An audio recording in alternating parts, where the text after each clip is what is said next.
আপু ওয়েস্টেজটা একটু নির্দিষ্ট কোনো জায়গায় ফেলবেন যাতে অপরিষ্কার না হয়। হ্যাঁ, নির্দিষ্ট জায়গা। হ্যালো ভাইয়া, আপি আপনার জন্য একটা গিফট ছিল, যে কোনো একজন নিতে পারেন, মানে একটাই গিফট আমার কাছে। তবে একটা লিটল কন্ডিশন আছে, একটা কন্ডিশন আছে, ছোট্ট কন্ডিশন। সেটা হচ্ছে গিফট হিসেবে আপনি কোনটা নেবেন, 100 টাকা অথবা গিফট বক্স? Gift box. আরে শিওর, গিফট বক্স কিন্তু খালি থাকার সম্ভাবনা আছে। সমস্যা নেই। টাকার পরিমাণটা যদি আরেকটু বাড়াই, 200 টাকা অথবা গিফট বক্স দেন, গিফট বক্স। আরো 300 টাকা কপি হয়ে যাবে। আচ্ছা, আপনারা যখন রিকোয়েস্ট করলেন আর 100 টাকা বাড়ালাম। না, আমাকে তো দিয়েছিলাম গিফট বক্স। আর শিওর। আচ্ছা, আর আমি তো টাকাটা ব্যাক নিলাম। ওকে, দেখি কি আছে।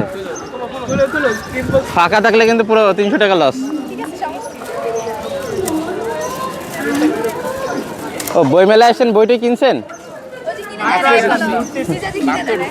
ও, মাত্র ঢুকছেন।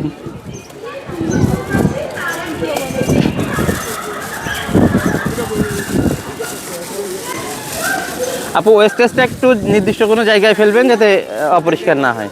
হ্যাঁ, নির্দিষ্ট জায়গা। নির্দিষ্ট জায়গা। জি আপু, এটা নির্দিষ্ট জায়গা।